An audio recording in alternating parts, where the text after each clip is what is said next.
ତାଙ୍କର ଏଇ ଜାଗାରେ ଗୋଟେ କଣ ଶିର ମୋଡି ହେଇଯାଇଛି, ଏଇ ଗୋଟେ କଟା ରହିଛି। ନାଇଁ ଏଇ ଦେଖ ଏଇ ଶିରଟା ସିଧା କରାନ୍ତି। ଇଏ ଏତେ ଗାଡି ମଟର ଲୋକ ବୁହାଇ ଖୁଆଇକି ଗଦେଇଲେ, ମାଗଣା ଲୋକ ଯାଇଥିଲେ ସେଠିକି ପକେଟରୁ ହାତରୁ ଖର୍ଚ୍ଚ କରିକି। ଜଗନ୍ନାଥ ଆଲ୍ଲାହ ଯୀଶୁ ବୁଦ୍ଧ ତାକୁ ଭଲ କରି ଫେରନ୍ତୁ। ରାଜ୍ୟର ଭବିଷ୍ୟତ, ଇଣ୍ଡିଆର ଭବିଷ୍ୟତ, ଜଣେ କ୍ଲିନ୍ ଲିଡର ସେ। ଓଡ଼ିଶାର ବହୁତ ବିକାଶ ସେ କରିଛି, ତାକୁ ଭଗବାନ ଭଲ କରି ଆଣନ୍ତୁ। ହଁ ଫୁଲ୍ ମାତ୍ରାରେ ଇଏ ଏତେ ଗାଡି ମଟର ଲୋକ ବୁହାଇ ଖୁଆଇକି ଗଦେଇଲେ, ମାଗଣା ଲୋକ ଯାଇଥିଲେ ସେଠିକି ପକେଟରୁ ହାତରୁ ଖର୍ଚ୍ଚ କରିକି। ତାଙ୍କର ଏଇ ଜାଗାରେ ଗୋଟେ କଣ ଶିର ମୋଡି ହେଇଯାଇଛି, ଏଇ ଗୋଟେ କଟା ରହିଛି। ନାଇଁ ଏଇ ଦେଖ ଏଇ ଶିରଟା ସିଧା କରାନ୍ତି, ଏଇ ଗୋଟାକ।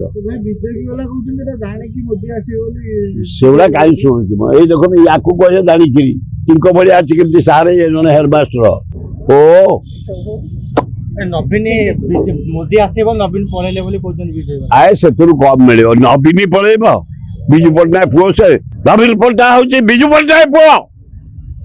କାହିଁ ହିମାଳୟ କାହିଁ କୋଳି, ଅସମ୍ଭବ କଥା। ବିଜୁ ପଟ୍ଟନାୟକ ସେ ଏତେ ଥର ଆଉଛି। ସ୍କୁଲ ଗୁଡା ବନ୍ଦ, କଲେଜ ବନ୍ଦ,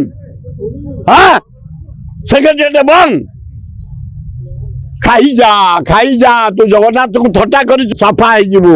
ଅପେକ୍ଷା କର। ଆମେ ବସିଲୁ ଚାରିଆଡେ, ଆମେ ଲୋକ ଉତ୍ସାହିତ।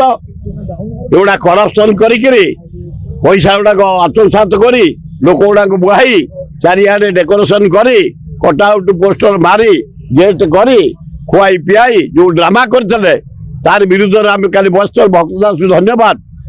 ସେ ଆମେ ବିରୋଧ କରିବା ପାଇଁ ତାଙ୍କୁ ଚାହୁଁଥିଲୁ, କିନ୍ତୁ ସେ ମନା କଲେ, କହିଲେ ଆମେ ଅନଶନ କରିବା। ଆମେ ଅନଶନ କରିଥିଲୁ।